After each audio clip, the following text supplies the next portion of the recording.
Sabiduría, capítulo 1. Amen la justicia, ustedes que gobiernan la tierra, tengan para con el Señor los sentimientos que convienen, búsquenlo con un corazón sincero. Porque se deja encontrar por los que no lo provocan, se manifiesta a los que le tienen confianza. Sepan que los razonamientos tortuosos alejan de Dios, la omnipotencia pondrá en su lugar a los insensatos que la ponen a prueba. La sabiduría no entrará en un alma mal dispuesta, ni habitará en un cuerpo esclavo del pecado. El Espíritu Santo que nos educa huye de la duplicidad, rechaza los pensamientos estúpidos y se paraliza frente a la maldad. La sabiduría es un espíritu que ama a los hombres, pero no dejará sin castigo al que blasfema, porque Dios conoce sus pensamientos íntimos, ve claro en su corazón y escucha sus palabras. Porque el Espíritu del Señor repleta el universo y mantiene su unidad, conoce, pues, todo lo que se dice.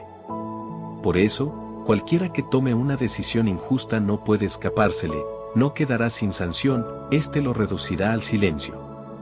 Los proyectos del impío serán investigados, sus palabras serán transmitidas al Señor y sus crímenes serán castigados.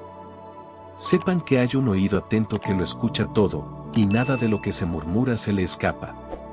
Déjense pues de quejas injustificadas, eviten los propósitos condenables, pues ni siquiera la palabra dicha en secreto queda sin consecuencias y la boca mentirosa mata al alma.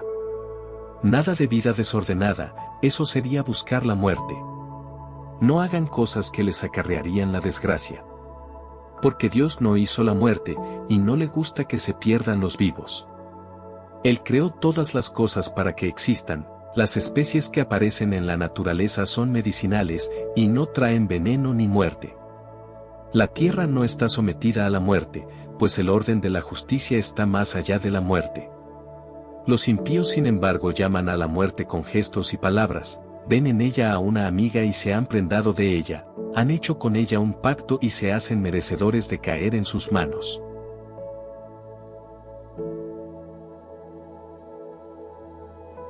Sabiduría, capítulo 2. Partiendo de falsos razonamientos sacan estas conclusiones: nuestra vida es corta y llena de decepciones, tendremos un fin y será sin remedio, nunca se ha visto que alguien haya subido del mundo de los muertos. Nacimos por pura casualidad, y cuando lleguemos al final será como si no hubiésemos existido.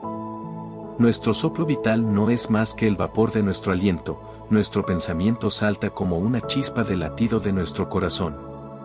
Cuando llegue a extinguirse, el cuerpo regresará al polvo, y el espíritu se dispersará como una bocanada de aire.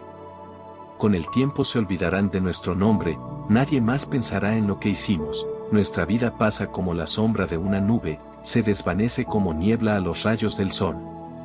Nuestra vida es solo el paso de una sombra, cuando llega el fin es sin vuelta, una vez sellado, nadie vuelve. Vengan, pues, gocemos de los bienes presentes, aprovechémonos de todo, vamos, es la juventud. Que haya vino y perfumes. No dejemos que se marchiten las rosas, pongámoslas en nuestra corona. Que nadie de nosotros falte a nuestras comilonas, por todas partes dejaremos recuerdos de nuestras fiestas, pues esa es nuestra herencia y nuestra suerte. Seamos duros con esos pobres piadosos, y lo mismo con las viudas, nada de respeto con los viejos de cabellos blancos. Nuestra fuerza sea la ley. La debilidad es prueba de que uno no sirve para nada. Hagamos la guerra al que nos reprende porque violamos la ley, nos recuerda cómo fuimos educados y nos echa en cara nuestra conducta. Pretende conocer a Dios y se proclama hijo del Señor. No hace más que contradecir nuestras ideas, y su sola presencia nos cae pesada. Lleva una vida distinta a la de todos y es rara su conducta. Nos considera unos degenerados, creería mancharse si actuara como nosotros. Habla de una felicidad para los justos al final y se vanagloria de tener a Dios por Padre. Veamos pues si lo que dice es verdad y hagamos la prueba, ¿cómo se librará? Si el justo es hijo de Dios, Dios le ayudará y lo librará de sus adversarios. Sometámoslo a humillaciones y a torturas, veamos cómo las acepta, probemos su paciencia. Luego condenémoslo a una muerte infame pues, según él, alguien intervendrá. Así es como razonan, pero están equivocados. su maldad los enceguece, de tal manera que no conocen los secretos de Dios. No esperan la recompensa de una vida santa, ni creen que las almas puras tendrán su paga. Pero Dios creó al hombre a imagen de lo que en él es invisible, y no para que fuera un ser corruptible. La envidia del diablo introdujo la muerte en el mundo, y la experimentan los que toman su partido.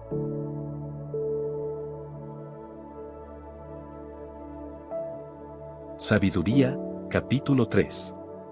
Las almas de los justos están en las manos de Dios y ningún tormento podrá alcanzarlos. A los ojos de los insensatos están bien muertos y su partida parece una derrota. Los abandonaron, parece que nada quedó de ellos. Pero, en realidad, entraron en la paz. Aunque los hombres hayan visto en eso un castigo, allí estaba la vida inmortal para sostener su esperanza. Después de una corta prueba recibirán grandes recompensas. Sí, Dios los puso a prueba y los encontró dignos de él. Los probó como al oro en el horno donde se funden los metales, y los aceptó como una ofrenda perfecta. Cuando venga Dios a visitarnos, serán luz, semejantes a la centella que corre por entre la maleza. Gobernarán naciones y dominarán a los pueblos, y el Señor será su rey para siempre. Los que confiaron en él conocerán la verdad, los que fueron fieles en el amor permanecerán junto a él. Pero los impíos que menospreciaron al justo y renegaron del Señor serán castigados por sus malas intenciones. Sí, hay de aquellos que rechazan la sabiduría y la disciplina, para ellos toda esperanza es vana, todo esfuerzo inútil, toda obra estéril. También son estúpidas sus mujeres, y sus hijos, perversos, una maldición se cierne sobre su descendencia. Feliz la mujer sin hijos si ha permanecido pura, si no ha tenido alguna unión culpable, cuando sean juzgadas las almas, se verán sus frutos.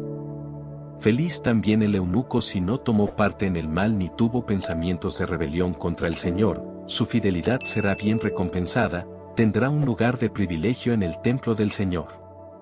Porque cualquier esfuerzo por el bien produce frutos admirables, el verdadero conocimiento es una raíz que nunca se seca. En cambio, los hijos nacidos del adulterio no maduran, la descendencia de una unión ilegítima desaparece. Si llegare a suceder que se prolonga su vida, no serán tomados en cuenta y por último envejecerán sin gloria. Y si mueren jóvenes, será sin esperanza, la espera del juicio no les servirá de consuelo. Sí, una raza malvada está condenada a una suerte cruel.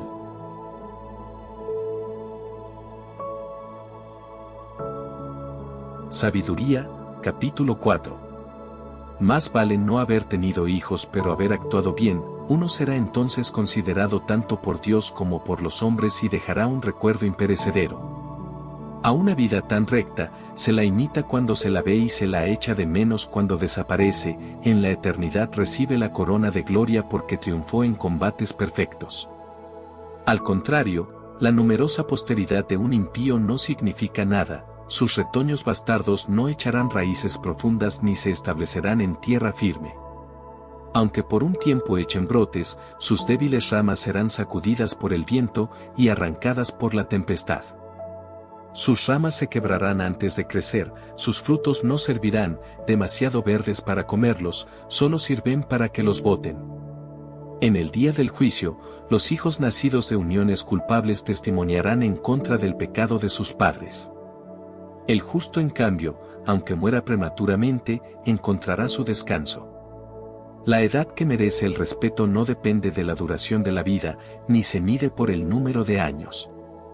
El verdadero conocimiento es como tener los cabellos blancos. Una vida sin mancha equivale a una edad madura.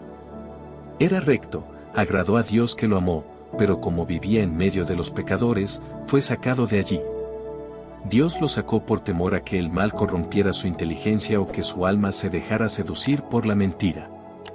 Porque la fascinación del mal oculta los verdaderos valores y los reclamos del deseo conmueven a un alma sin malicia. Acabó pronto, pero había recorrido ya un largo camino. Su alma era preciosa a los ojos del Señor, por eso la retiró pronto de su ambiente corrompido. La gente al ver eso no entendió, no comprendieron que la benevolencia y la misericordia de Dios acompañan a sus elegidos, y que Él vela por los suyos. El justo que muere condena a los impíos que sobreviven, una vida joven que llega pronto a la perfección, denuncia la vejez interminable de los malvados. Verán pues la muerte del sabio, pero sin comprender las intenciones divinas al respecto, ni por qué el Señor lo puso a resguardo. Al ver eso podrán tal vez reírse, pero el Señor también se reirá de ellos cuando a su vez sean cadáveres despreciables y estén sin defensa entre los muertos. Porque el Señor los reducirá al silencio y los precipitará de cabeza, los arrancará de cuajo y los destruirá irremediablemente, entonces sabrán lo que es el dolor, cuando todos los hayan olvidado. Se presentarán temblando cuando se haga el recuento de sus pecados, y sus crímenes se alzarán frente a ellos.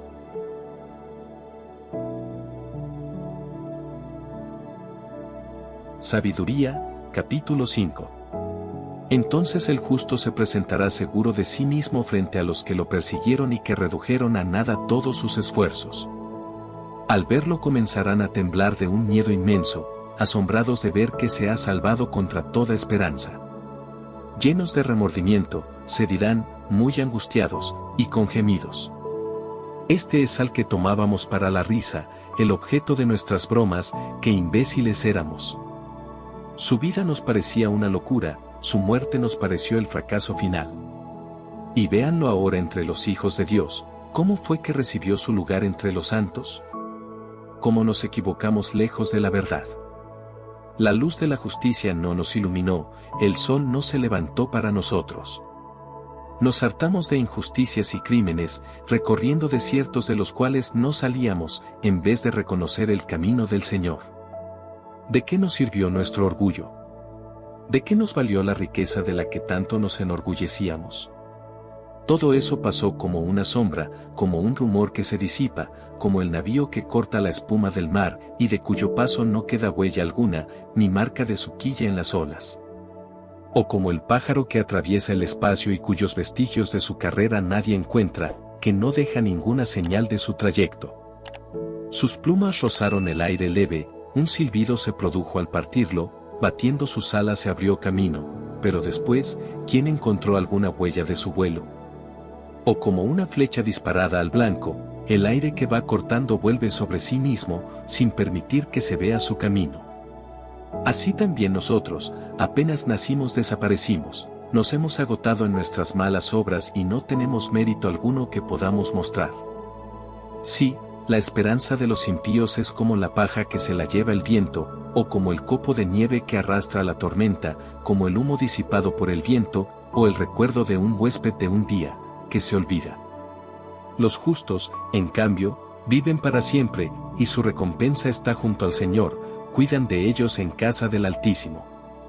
Recibirán de manos del Señor la corona magnífica, la diadema radiante con su mano derecha los cubrirá, Guaí con su brazo los protegerá. Su amor celoso lo llevó a tomar las armas, moviliza al universo para castigar a sus enemigos. Toma como coraza la rectitud, Guaí como casco escogió sus juicios equitativos. Su invencible santidad le sirve de escudo, se ha hecho una espada con su cólera inflexible, Guaí junto con él el universo lucha contra los insensatos. Los dardos del rayo darán recto en el blanco, disparados de las nubes como de un arco bien tenso, los granizos de su cólera caerán sobre ellos y el océano se indignará con ello, Guaí los ríos los inundarán sin piedad. El aliento de su poder se alzará contra ello, Guaí los dispersará como el huracán, ese su pecado convertirá a la tierra en desierto, las maldades de los poderosos echarán abajo sus tronos.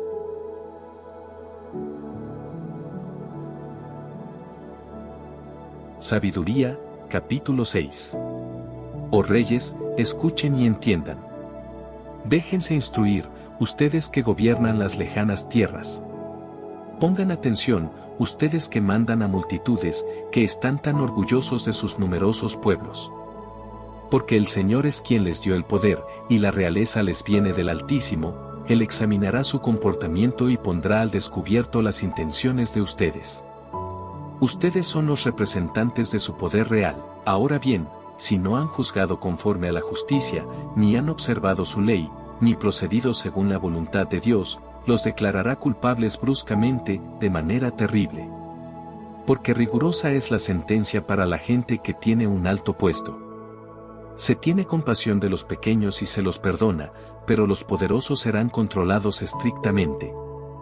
El amo universal no teme a nadie, y las dignidades humanas no le impresionan. Él hizo a los pequeños y a los grandes, él se preocupa por todos, pero a los poderosos se los examinará más a fondo. A ustedes, pues, príncipes, me dirijo, para que aprendan la sabiduría y no caigan. Porque los que observan santamente las leyes santas se harán santos y los que las hayan profundizado encontrarán en ellas su defensa. Sean pues ávidos de mis palabras y búsquenlas, los instruirán. La sabiduría es luz y no se opaca, se muestra con gusto a los que la aman, se deja encontrar por los que la aman. Se va al encuentro de los que la quieren conocer, el que por ella se levantó temprano, casi no tendrá que esforzarse, la hallará sentada a su puerta. Apasionarse por ella es la mejor de las ambiciones, el que trasnocha a causa de ella estará pronto sin preocupaciones. Ella misma sale en busca de los que son dignos de ella, se muestra con benevolencia en sus caminos, sale a su encuentro en todos sus pensamientos. El comienzo de la sabiduría es un verdadero deseo de formarse, buscar la instrucción es amarla. El que la ama observa sus leyes, el que obedece sus leyes se asegura la vida que no perece, y la vida que no perece nos pone muy cerca de Dios. Vean, pues, de qué manera la sabiduría nos lleva a la realeza. Pues bien, soberanos de los pueblos, si aprecian el trono y las insignias del poder, honren a la sabiduría y reinarán por siempre. Les voy a decir lo que es la sabiduría y cuál es su origen, no les ocultaré secreto alguno. Quiero seguirla desde sus comienzos y exponerles claramente, sin apartarme de la verdad, todo lo que de ella se puede saber. Porque aquí no hay secretos que guardar celosamente, eso no tendría nada que ver con la sabiduría. Si se multiplicaran los sabios, sería la salvación del mundo, porque un rey inteligente hace la prosperidad de su pueblo. Instrúyanse pues por medio de mis palabras, y con ello obtendrán beneficios.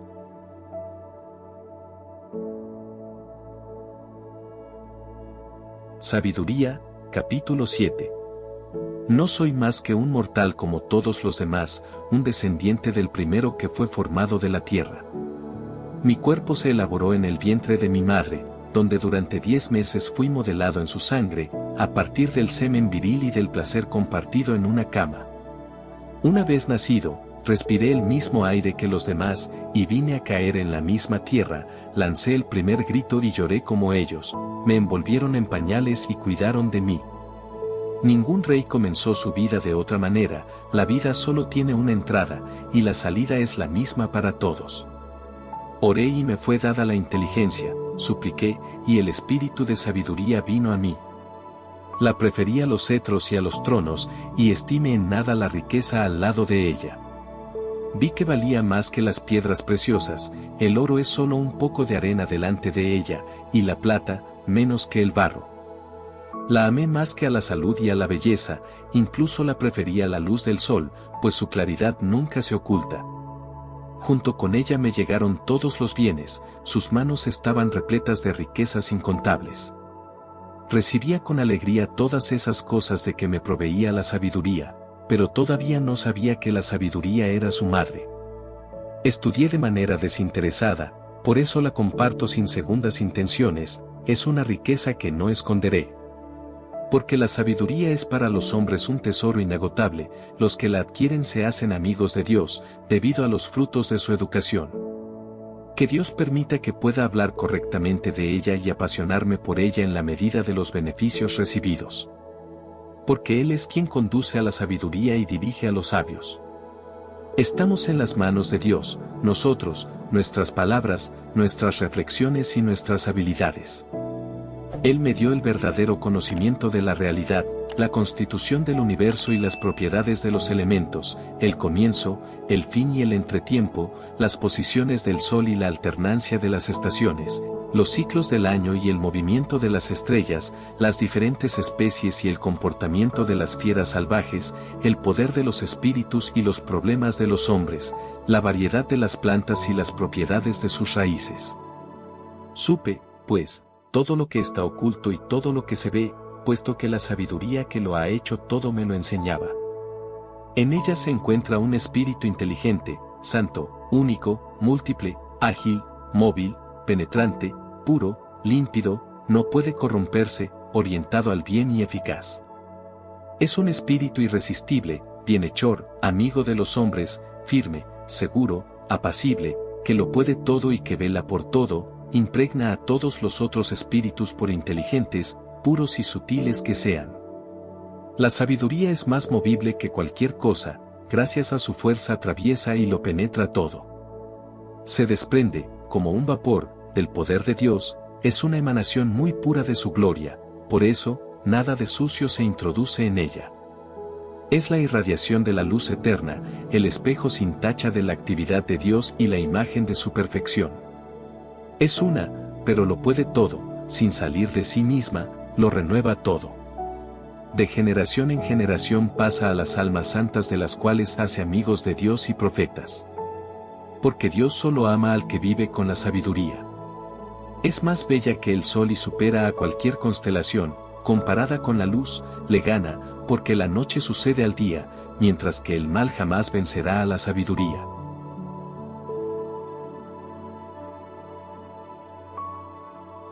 Sabiduría, capítulo 8. Sí, la sabiduría se extiende de un extremo al otro de la tierra, y en todas partes pone orden.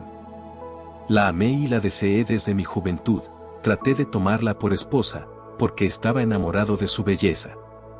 El hecho de que esté cerca de Dios hace resaltar su noble origen, el dueño de todas las cosas la amó. Fue iniciada en el conocimiento mismo de Dios, y ella decide qué obras hay que realizar.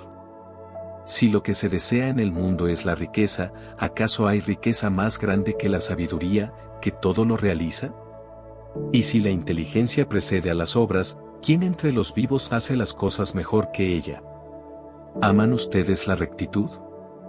Sepan que todas las virtudes son fruto de su trabajo, ella enseña la prudencia y la inteligencia, la justicia y el valor, nada hay en la vida que sea más útil a los hombres. ¿Busca alguien vastos conocimientos? La sabiduría conoce las cosas del pasado y prevé el porvenir, sabe interpretar los discursos y resolver los enigmas, anuncia de antemano las señales de la naturaleza y los prodigios, el fin de las épocas y de los tiempos. Por eso decidí tomarla como compañera de mi vida, sabía que me aconsejaría en los momentos felices y me sostendría en las preocupaciones y en las penas. Gracias a la sabiduría, me decía, seré honrado por las muchedumbres y, a pesar de mi juventud, respetado por los ancianos. Reconocerán en mí un discernimiento penetrante, y los poderosos me admirarán. Si me callo, me esperarán, si hablo, estarán atentos, y aunque se prolongue mi discurso, seguirán escuchándome. Gracias a la sabiduría obtendré la inmortalidad, y dejaré un recuerdo eterno a los que vendrán después de mí. Gobernaré a los pueblos, y se me someterán las naciones. Soberanos temibles se llenarán de temor al oír hablar de mí, seré bueno con mi gente y valiente en el combate. De vuelta a casa, descansaré a su lado, porque su compañía no es amarga, vivir con ella no cuesta nada, sino que, al contrario, trae alegría y felicidad. Así razonaba conmigo mismo. Comprendí que uno encuentra la vida inmortal en la unión con la sabiduría, se adquiere una alegría superior gracias a su amistad, una riqueza perdurable gracias a sus desvelos, la inteligencia cuando se ejercita en entenderla, y la fama en las conversaciones con ella. Salí pues en su busca para traerla a mi casa. Había nacido como niño bien dotado, había recibido como herencia un alma buena, o más bien, siendo bueno, había llegado con un cuerpo sin defectos. Pero también comprendía que el único medio para tenerla era que Dios me la diera, y ya era una señal de inteligencia el haberlo comprendido. Por eso me volví al Señor y le supliqué, le dije con todo mi corazón.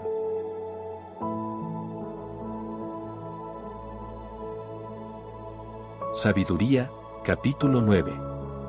Dios de nuestros padres, Señor de misericordia, por tu palabra hiciste todas las cosas, y por tu sabiduría formaste al hombre para que domine a todas las criaturas por debajo de ti, para que gobierne al mundo con santidad y justicia, y tome sus decisiones con recta conciencia. Dame pues la sabiduría que comparte tu trono, y no me excluyas del número de tus hijos. Mírame, soy tu sirviente, el hijo de tu esclava, un hombre débil cuya vida es breve, demasiado limitado para comprender la justicia y las leyes. Ni siquiera el más perfecto de los hombres será algo sin la sabiduría que viene de ti. Me elegiste como rey de tu pueblo, como juez para tus hijos y tus hijas. Me has dicho que te construya un templo en la montaña santa, un altar en la ciudad donde habitas, a semejanza de esa tienda celestial que habías preparado para ti desde el principio. Junto a ti está esa sabiduría que conoce todas tus obras, que estaba contigo cuando hacías el mundo, que sabe lo que te agrada y está de acuerdo con tus mandamientos. Haz que descienda desde el cielo donde todo es santo, envíala desde tu trono glorioso, para que esté a mi lado en mis trabajos y sepa lo que te gusta. Porque ella todo lo conoce y lo comprende, ella me guiará con prudencia en todo lo que haga, y su majestad me protegerá. Entonces te serán agradables mis obras, gobernaré a tu pueblo con justicia, y seré digno del trono de mi Padre. ¿Quién, en realidad, podría conocer la voluntad del Señor? ¿Quién se apasionará por lo que quiere el Señor? La razón humana avanza tímidamente, nuestras reflexiones no son seguras, porque un cuerpo perecible pesa enormemente sobre el alma, y nuestra cáscara de arcilla paraliza al espíritu que está siempre en vela. Si nos cuesta conocer las cosas terrestres y descubrir lo que está al alcance de la mano, ¿quién podrá comprender lo que está en los cielos? ¿Y quién podrá conocer tus intenciones si tú no les has dado primero la sabiduría o no le has enviado de lo alto tu Espíritu Santo? Así fue como los habitantes de la tierra pudieron corregir su conducta, al saber lo que te agrada, fueron salvados por la sabiduría.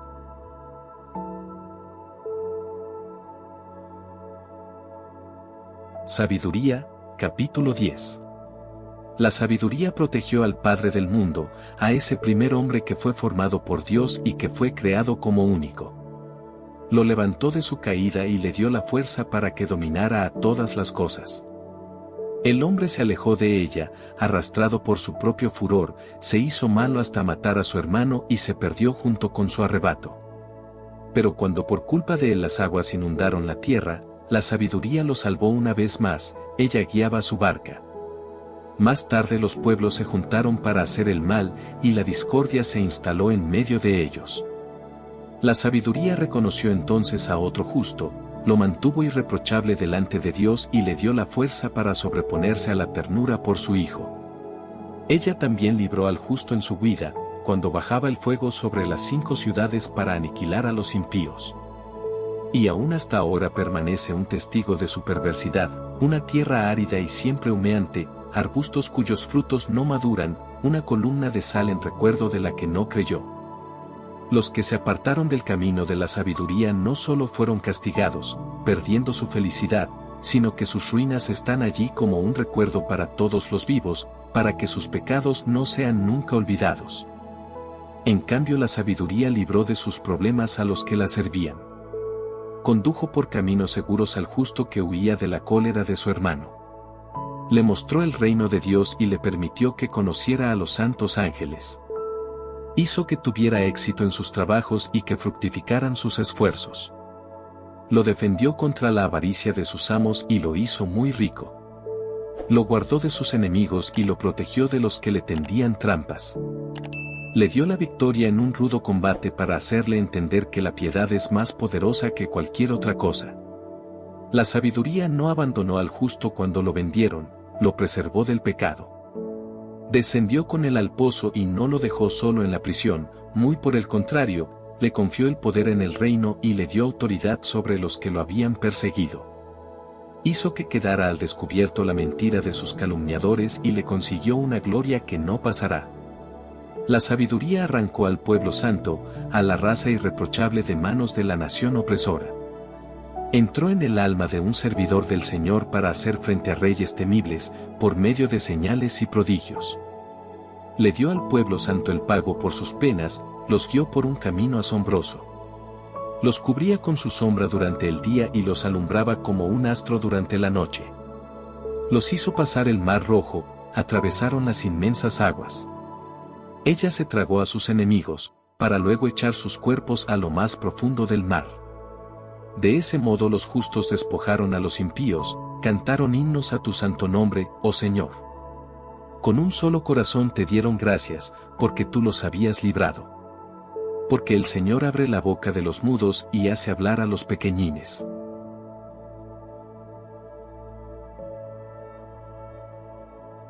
Sabiduría, capítulo 11. La sabiduría hizo que lo que ellos emprendían tuviera éxito gracias a un santo profeta. Atravesaron un desierto deshabitado y levantaron sus tiendas en lugares inaccesibles. Enfrentaron a sus adversarios y rechazaron a sus enemigos. Cuando tuvieron sed, te invocaron, les diste el agua que brotó de una roca dura, sí, una piedra tosca calmó su sed. Los mismos elementos que habían servido para castigar a sus enemigos se transformaban en benéficos para el pueblo santo. Los egipcios vieron como su río, un verdadero río que corría en todas las estaciones, estaba manchado con un barro sanguinolento, era en castigo por el decreto que había ordenado matar a los recién nacidos de Israel. En cambio, tú diste a tu pueblo, contra toda esperanza, un agua abundante. Después de haber padecido de sed, comprendieron mejor cómo castigabas a sus enemigos. Para ellos la prueba no había sido más que una suave corrección, en cambio veían cuán gran castigo atormentaba a los impíos, cuando los azotaba tu justa cólera. Pusiste a prueba a tu pueblo como un padre corrige a su hijo, pero a sus enemigos los condenaste como lo hace un rey severo. Tuvieron que sufrir con la partida de Israel, y sufrieron también después. Cuando se acordaban de todo lo que les había pasado, sentían una pena doble. Cuando supieron que el agua, instrumento de su castigo, se había vuelto favorable para Israel, reconocieron entonces la mano del Señor. Mucho antes habían expuesto a Moisés a la muerte, más tarde lo habían rechazado con desprecio. Pero ahora lo admiraban debido a esa sed que los devoraba a ellos y no a los justos. Su mal corazón los había extraviado, era una locura que adoraran a reptiles irracionales y a viles animales. Por eso en castigo les enviaste nubes de insectos, para hacerles ver que se los castigaba por lo mismo que habían pecado. Tu mano poderosa solo tenía que elegir, como tú creaste el mundo a partir de una materia informe, habrías podido enviar contra ellos sin dificultad bandadas de osos o leones indomables. Para castigarlos habrías podido crear nuevas especies, animales llenos de furor, que respiraran fuego, cuyas narices lanzaran un vapor ardiente, cuyos ojos emitieran relámpagos terribles. Con solo verlos, antes de ser atacados, se habrían muerto de espanto. Pero aún sin eso, bastó que tu justicia los persiguiera, que tu poderoso aliento los dispersara, pues podías derribarlos de un soplido. No lo quisiste, porque respetas totalmente lo que has dispuesto, mesura, número y peso. En realidad, tú puedes imponerte soberanamente, ¿y quién podría oponerse a la fuerza de tu brazo? El mundo entero está delante de ti como un grano en la balanza, como una gota de rocío que cayó al suelo de madrugada. Pero, porque lo puedes todo, tienes piedad de todos y parece como que no hicieras caso de los pecados de los hombres para que así se arrepientan. Porque tú amas a todos los seres, tú no detestas nada de lo que has hecho, si no los hubieras querido, no los habrías hecho. ¿Cómo podría durar una cosa que tú no quisieras? ¿Qué podría subsistir si tú no lo hubieras llamado? Pero tienes lástima de todo, porque todo te pertenece, oh Señor, que amas la vida, y tu espíritu imperecedero está en todo.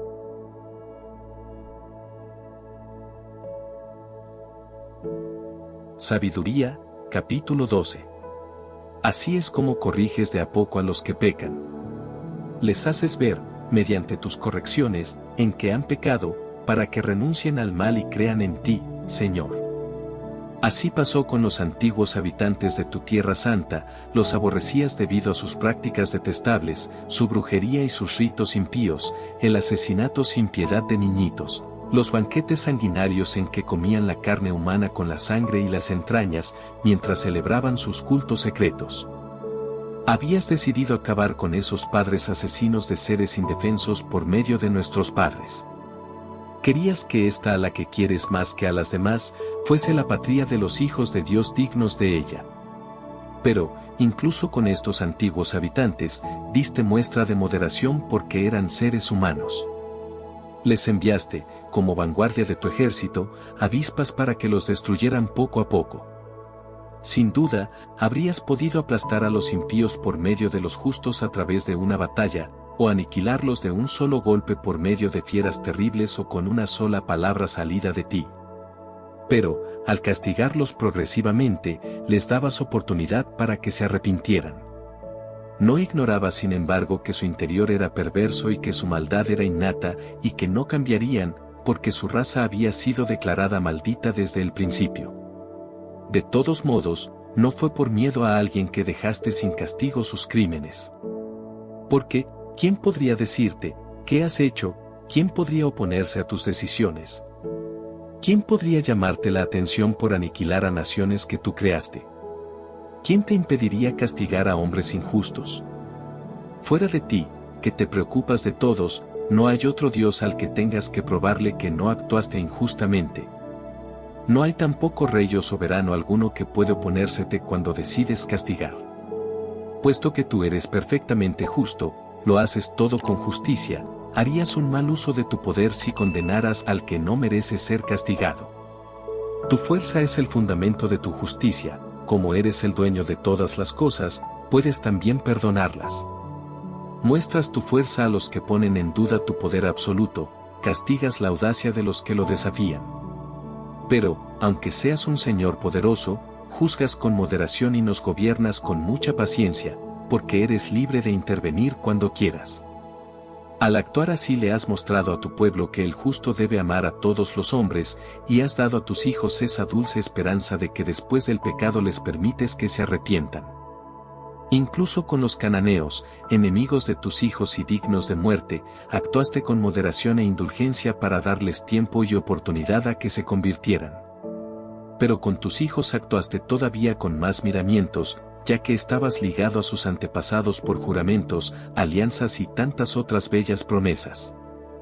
De tal manera que cuando castigas a nuestros enemigos con moderación, lo haces para que aprendamos, para que pensemos en tu bondad cuando nos toque ser jueces, y para que confiemos en tu misericordia cuando seamos juzgados.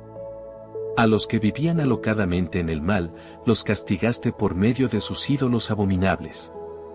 Habían llegado muy lejos por los caminos del error, tomando como dioses a los animales más feos y más despreciables.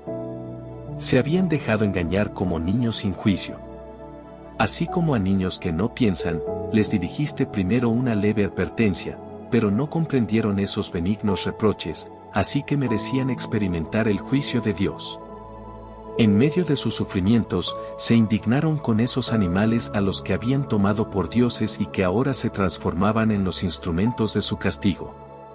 Entonces descubrieron y reconocieron como Dios al que antes se negaban a ver, ese fue el motivo del castigo supremo que recayó sobre ellos.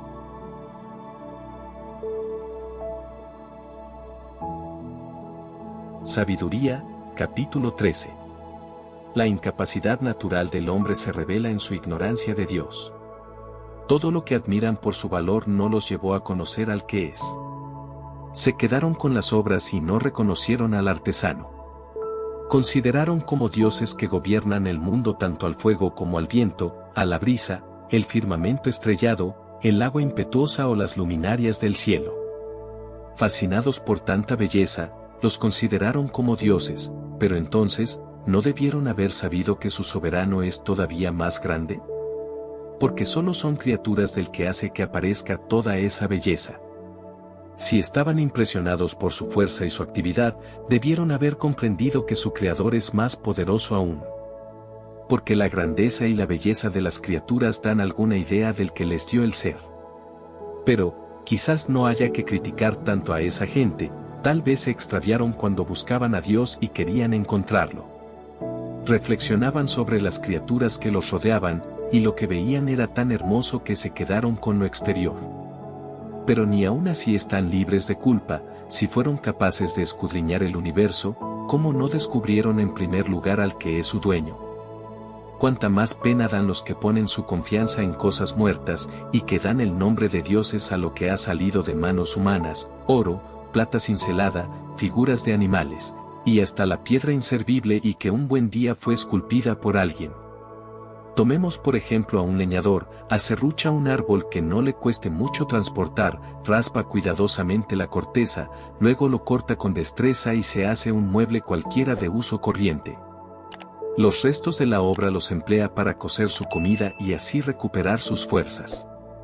Entre los palos que le quedan y que no sirven para nada, divisa uno todo torcido y lleno de nudos, lo toma y lo va esculpiendo a ratos, pone en el todo su arte y le da forma humana, a no ser que represente a un vulgar animal. Lo pinta de rojo, habiendo antes recubierto con pasta todos los defectos. Después le prepara en el muro un nicho a su medida, y lo afirma allí con clavos de fierro. Toma sus precauciones para que no se caiga, pues sabe muy bien que su Dios es incapaz de ayudarse a sí mismo, hay que ayudarlo porque no es más que una estatua. Y sin embargo, ya sea que se trate de sus negocios, ya sea de su matrimonio o de sus hijos, no se avergüenza de dirigirle la palabra a esa cosa sin vida. Para tener salud invoca a un objeto sin fuerza, para vivir rinde homenaje al que no vive, para que lo ayude, se lo pide a esa madera impotente, antes de un viaje, invoca al que no camina. Para obtener ganancias, para su trabajo, para su arte, recurre a una estatua cuyas manos no tienen la menor habilidad.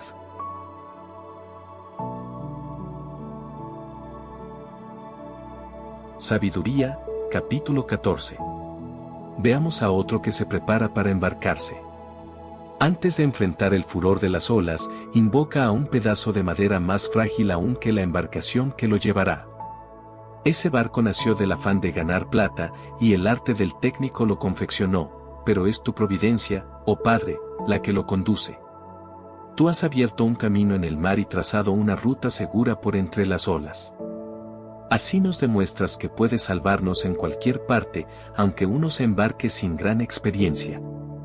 No quieres que los hombres, obras de tu sabiduría, estén sin hacer nada, pero, mira cómo confían su vida a un pedazo de madera, una balsa les permite atravesar las olas sanos y salvos. Ya antiguamente, mientras perecían los gigantes orgullosos, el justo que llevaba consigo la esperanza del universo, se refugió en una balsa, guiado por tu mano, dejó al mundo la semilla de una nueva humanidad. Bendita sea la madera que fue instrumento de tu salvación. Pero, en cuanto al ídolo fabricado y al que lo hizo, que sean malditos ambos, el obrero porque lo hizo, y el objeto porque se le llamó Dios. Ambos son insoportables para Dios, el impío y el producto de su impiedad. La obra será destruida junto con el artesano. Por eso el castigo alcanzará también a los ídolos de las naciones, porque son cosas abominables en el seno de la creación, hacen caer las almas de los hombres y los insensatos se dejan seducir. La invención de los ídolos fue el comienzo de la perversión, esa invención corrompió la vida. Porque al comienzo no existían ni durarán para siempre. La vanidad humana los introdujo en el mundo y por eso su destrucción está decidida. Imagínese a un padre afligido por la muerte prematura de su hijo, manda hacer una imagen de él, y luego honra como Dios al que no era más que un difunto. Transmite a su familia ritos y ceremonias, y con el tiempo esta costumbre impía se consolida hasta tal punto que se hace obligatoria para todos. De igual modo se veneran estatuas por orden de los príncipes. Aquellos de sus súbditos que no podían honrarlos personalmente porque vivían lejos, quisieron tener su retrato. Mediante esa imagen podrían venerar al rey como si estuviera presente. El talento del artista hizo que aumentara ese culto entre los que no conocían al soberano. Con el afán de agradarles se las ingenió para representar lo más bello de lo que era. La representación era tan perfecta que la muchedumbre se dejó seducir, así se llegó rápidamente a ver un Dios en el que se veneraba. Todo esto se ha convertido en una trampa para los vivos, hombres azotados por la desgracia o sometidos a los poderosos dieron a piedras o a la madera el nombre incomunicable. No les bastó con tal error en el conocimiento de Dios. La ignorancia los llevó a tan grandes contradicciones que llegaron a considerar como normales los peores excesos, los asesinatos de niños que eran ofrecidos en sacrificio, los ritos secretos, las orgías furiosas y extravagantes. ni el más mínimo recato en sus vidas o en su matrimonio, uno suprime al otro a traición o lo deshonra por medio del adulterio. Por todas partes solo hay sangre y muerte, robos, fraudes, corrupción, mala fe, revueltas, perjurios, confusión en la gente buena, olvido de los favores, escándalos, prácticas antinaturales, desórdenes en el matrimonio, adulterio, libertinaje. El culto a los dioses, que ni siquiera merecen tal nombre, es el comienzo, la causa y el fin de todo mal. Hay algunos a los que les gusta excitarse hasta el delirio, y entonces entregan falsos oráculos. Otros viven en el mal y llegan hasta el perjurio, sabiendo que se apoyan en ídolos sin vida, ¿cómo tendrían miedo de que sus falsos juramentos sean castigados? Pero con toda justicia serán castigados por dos motivos: primero porque desconocieron a Dios al irse con los ídolos, segundo porque cometieron un fraude, al hacer falsos juramentos menospreciando lo que es sagrado. Aunque los ídolos sean impotentes, el castigo reservado a los pecadores alcanzará también a los impíos.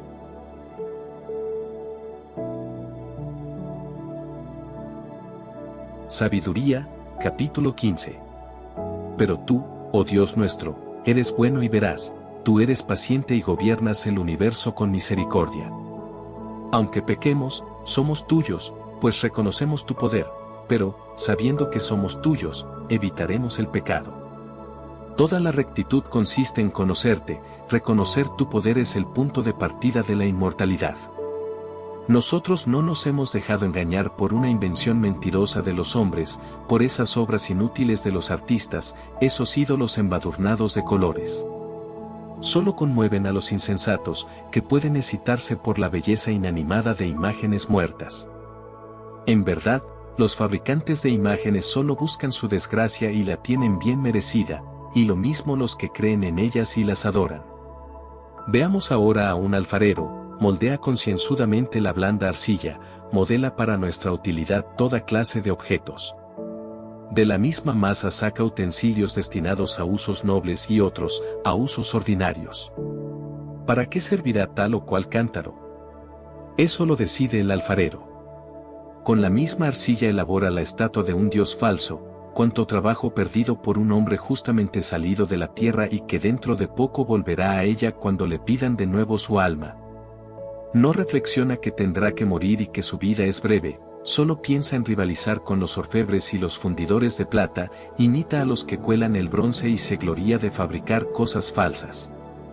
Su corazón no es más que ceniza, sus ambiciones son más inconsistentes que la tierra, pero su existencia tiene menos valor que la arcilla ya que ignora al que lo formó y no reconoce al que le insufló un alma consciente, poniendo en él el soplo vital. La vida le parece un juego, y la existencia una seguidilla de negocios, hay que sacar provecho, dice, de cualquier parte, incluso del mal.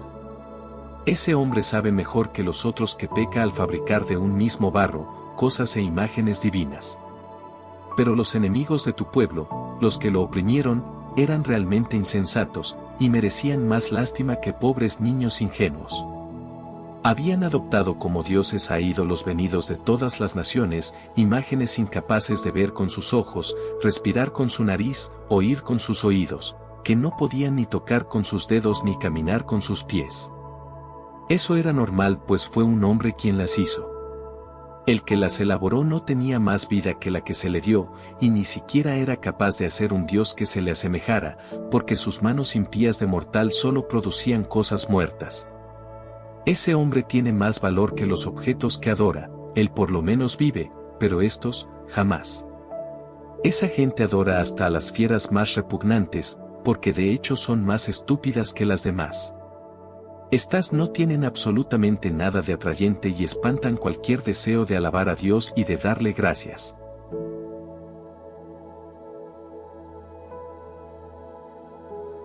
Sabiduría, capítulo 16.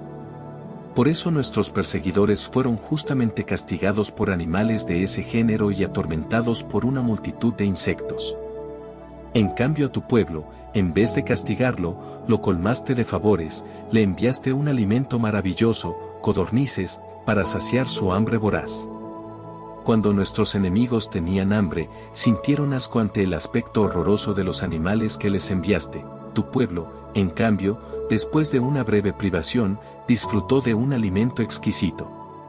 Era necesario que se castigara a los opresores con un hambre implacable, y que tu pueblo, en cambio, viera de qué manera eran torturados sus enemigos. Incluso cuando fieras feroces se apoderaron furiosamente de los tuyos y cuando estos sucumbieron por la mordedura de serpientes venenosas, tu cólera no duró hasta el final. El castigo que se dejó caer por un momento, tenía valor de advertencia. Esta señal de salvación les recordaría los mandamientos de tu ley. En efecto, cualquiera que se volvía al objeto de bronce se salvaba, no por lo que tenía a su vista, sino por ti, el Salvador de todos. Y allí una vez más mostraste a nuestros enemigos que eres tú el que envía cualquier castigo. Eran mordeduras de langostas y de moscas que les provocaban la muerte, sin que se encontrara remedio para mantenerlos con vida. Esa era la prueba de que tenían ese castigo totalmente merecido. Tus hijos, en cambio, resistían aún a las dentelladas de las serpientes venenosas, y esto porque dabas una muestra de misericordia y los salvabas. Eran mordidos para recordarles tus oráculos, para que así no te olvidaran completamente ni se volvieran insensibles a tus favores, y muy pronto fueron curados. Su curación no se debió a hierbas o a pomadas sino a tu palabra, Señor, porque tú lo sanas todo. Sí, tú tienes poder sobre la vida y la muerte, tú haces que bajen los hombres a la morada subterránea o tú los preservas de ella. El hombre, en su maldad, es capaz de quitar la vida, pero no puede hacer que vuelva el aliento cuando se ha escapado, ni puede llamar de nuevo al alma que ha partido. Es imposible escapar a tu mano. Los impíos que se negaron a reconocerte fueron azotados por tu brazo poderoso, perseguidos por lluvias extraordinarias, por el graniza y tormentas inclementes, el fuego los devoró. Extraño fenómeno, fue justamente en el agua que lo apaga todo donde el fuego ardía más violentamente, porque todos los elementos se juntaron para proteger a los justos. Unas veces las llamas besaban para no quemarlos a los animales que habían sido enviados contra los impíos, así comprenderían que Dios quería castigarlos. Otras, en cambio, la llama surgía con más fuerza bajo el aguacero para destruir las cosechas de un país perverso. A tu pueblo, sin embargo, le distribuías el alimento de los ángeles, le enviabas desde el cielo incansablemente un pan ya listo, que tenía en sí todos los sabores y se adaptaba al gusto de cada cual. Ese alimento demostraba tu ternura por tus hijos, ya que respondía a los deseos del que lo comía y se transformaba en lo que quería cada uno. Se parecía a la nieve, pero soportaba el fuego sin derretirse, mientras que por ese tiempo las cosechas de los enemigos eran presa de las llamas que ardían en medio del granizo, los relámpagos brillaban bajo la lluvia. Pero el fuego parecía haber perdido sus propiedades cuando se trataba del alimento de los justos. Tu creación está a tu servicio porque tú eres su autor. Se dedica a castigar a los malos, y luego se ablanda en favor de los que en ti ponen su confianza. Para servir a tu bondad, que da a todos el alimento, se transformó, acomodándose al deseo de los que la necesitaban.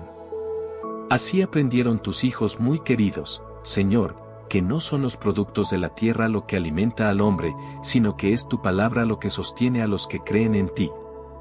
Ese alimento que el fuego no podía destruir se derretía con el calor del primer rayo de sol, para que así supieran que hay que adelantarse al sol para darte gracias y rezarte desde el amanecer. Pues los proyectos de los ingratos se derretirán como la escarcha invernal y se escurrirán como agua que se pierde.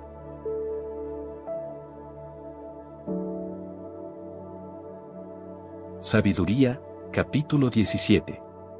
Qué elevados son tus designios y cuán difíciles de entender. Por eso los que no los conocen andan extraviados.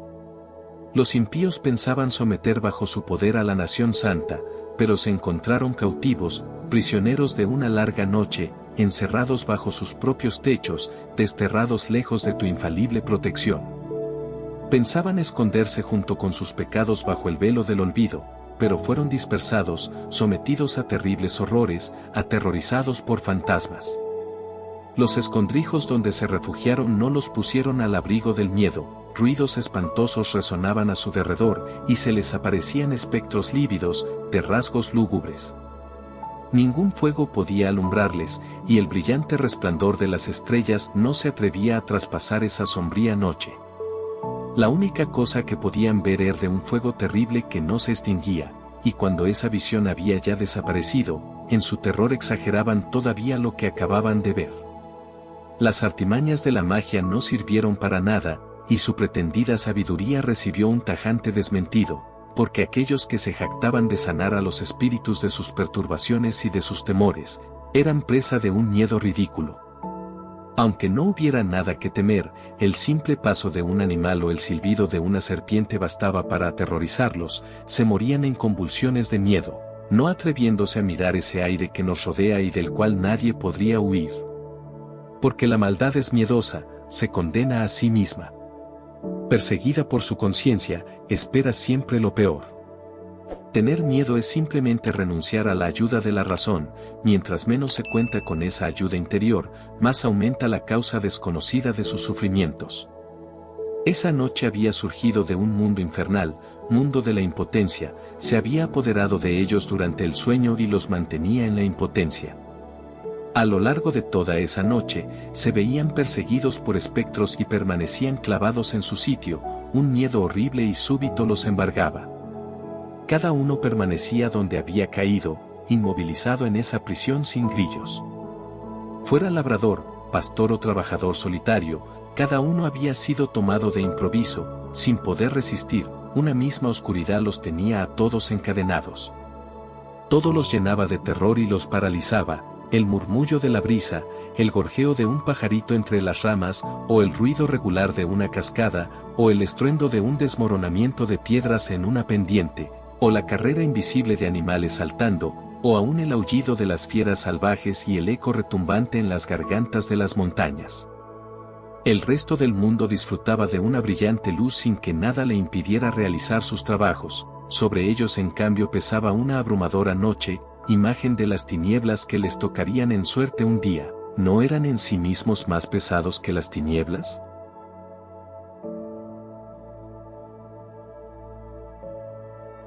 Sabiduría, capítulo 18. Para tus santos, sin embargo, resplandecía la luz.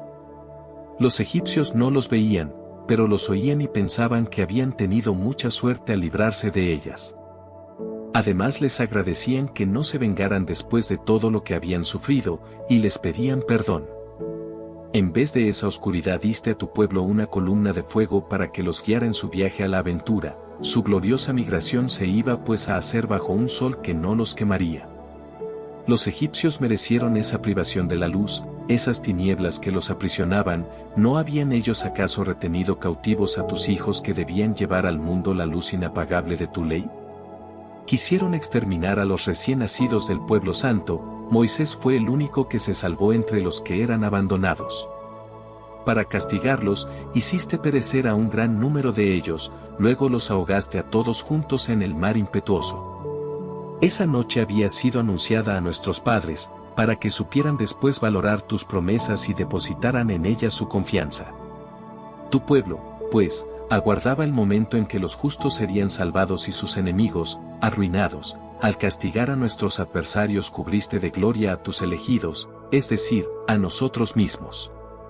Tus santos hijos, la raza de los buenos, ofrecieron pues en secreto el sacrificio y se comprometieron a observar esa ley divina. El pueblo seguiría siendo solidario tanto en los éxitos como en los peligros, después de lo cual entonaron los cantos de sus padres. En ese mismo momento le hacían eco los clamores confusos de sus enemigos, junto con los gritos lastimeros de los que lloraban a sus hijos. Una misma sentencia había castigado al servidor y a su patrón, el hombre del pueblo sufría lo mismo que el rey. Lloraban a sus innumerables muertos, derribados todos por la misma muerte, los vivos no daban abasto para enterrarlos, la flor innata de esa raza había perecido en un instante. En un primer momento se habían negado a creer, engañados por sus magos, pero después de la muerte de sus primogénitos reconocieron que este pueblo era hijo de Dios. Cuando todo estaba tranquilo en medio del silencio, y había transcurrido la mitad de la noche, tu palabra omnipotente se lanzó desde lo alto de los cielos, donde está junto a tu trono real, y se precipitó como un guerrero furioso sobre el país condenado al exterminio. Llevaba como espada acerada tu irrevocable decisión, tocaba el cielo y pisaba la tierra, cuando golpeaba esparcía la muerte por todas partes. De repente se sintieron perturbados por apariciones y horribles pesadillas, un terror indecible se apoderó de ellos. Cuando caían agonizando en cualquier parte, sabían decir por qué morían, porque habían sido informados por los sueños que los habían perturbado. No debían sucumbir sin saber por qué tenían que sufrir. Es cierto que los justos también experimentaron la muerte, el flagelo alcanzó a muchos de ellos en el desierto, pero la cólera de Dios no duró tanto. Un hombre intachable tomó inmediatamente su defensa con las armas de su ministerio, la oración y el incienso de los sacrificios expiatorios. Así enfrentó a tu cólera, Señor, y puso fin a su prueba, vieron entonces que era tu servidor. Puso fin a tu resentimiento no con la fuerza física o la eficacia de las armas sino con su palabra, le recordó al exterminador las promesas y las alianzas pactadas antiguamente con nuestros padres. Cuando se interpuso, los muertos ya se apilaban, puso fin a la cólera y les cerró el camino hacia los vivos. Todo el mundo estaba representado en su larga túnica, en las 4 hileras de piedras preciosas llevaba los nombres gloriosos de nuestros padres, y en su cabeza la diadema de tu majestad. Al verlo, el exterminador retrocedió y tuvo miedo, había bastado con este anticipo de tu cólera.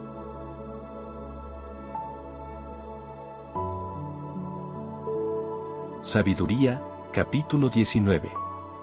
A los impíos, empero, un furor inclemente los castigó hasta el fin, porque Dios sabía de antemano lo que harían, después de haber autorizado a tu pueblo a que se fuera y de haberlo incluso empujado a ello, cambiaron de parecer y se pusieron a perseguirlo. Aún no terminaban de llorar a sus muertos y de lamentarse en sus tumbas, cuando tomaron la decisión de perseguir como fugitivos a los que les habían suplicado que se fueran. Una justa fatalidad los impulsó a esta medida extrema y les hizo olvidar todo lo que había pasado. Era necesario que nuevos tormentos colmaran la medida de su castigo. Tu pueblo iba a vivir la experiencia de un viaje increíble, mientras ellos tenían que experimentar una muerte poco común. A una orden tuya, toda la creación, con sus propiedades naturales, se renovó desde arriba para proteger a tus hijos. Se vio a una nube que cubría el campamento con su sombra y que aparecía la tierra seca en medio del agua, se abrió en el mar rojo un paso seguro, una verde llanura reemplazó a las olas impetuosas, y todo el pueblo pasó por allí. Protegido por tu mano, fueron testigos de esos prodigios asombrosos. Saltaban como caballos en la pradera, o brincaban como corderos, alabándote porque tú, Señor, los habías librado. Así podrían acordarse de lo que habían visto en el país de su destierro, de cómo el suelo estaba cubierto no por animales sino por mosquitos, y de cómo el río había botado no peces sino incontables ranas. Más tarde vieron además cómo nacían pájaros de una manera nueva, cuando el hambre los apretaba y pedían una comida más sustancial, salieron codornices del mar para satisfacer sus necesidades. Los otros, los pecadores, habían sido advertidos por violentas tormentas, antes que cayeran sobre ellos los castigos. Fueron castigados con toda justicia por su propia maldad, porque habían mostrado un odio terrible hacia los extranjeros. Otros, en otro lugar, se habían negado a acoger a unos desconocidos, pero estos habían reducido a la esclavitud a un pueblo bienhechor que se había instalado en medio de ellos. Aquellos, que habían recibido con tanto odio a los extranjeros, tenían que ser castigados, pero estos, que habían acogido a nuestros padres con festejos, los habían luego sometido a trabajos forzados después de haberlos tratado como iguales. Por eso fueron heridos de ceguera como les había ocurrido a los habitantes de Sodoma frente a la puerta de Lot, el justo, se encontraron en la oscuridad y cada uno tuvo que buscar, a tientas, su propia puerta. Fue como si los diferentes elementos del mundo intercambiaran sus propiedades, igual como en la cítara la alternancia de los sonidos cambia el ritmo, conservando sin embargo cada nota su propia tonalidad. Y si se examinan los hechos, eso fue justamente lo que pasó. Lo que vive en la tierra se adaptó al agua, lo que está hecho para el agua se volvió terrestre. El fuego ardía más fuerte al contacto con el agua, y ésta se olvidó de apagarlo. Las llamas no quemaban a los frágiles insectos que las atravesaban, ni hacían que se derritiera el maná, ese alimento divino que debió licuarse como la escarcha en un instante. ¿De cuántas maneras, Señor, has exaltado y glorificado a tu pueblo? Nunca lo has olvidado, sino que lo has asistido siempre y en todas partes.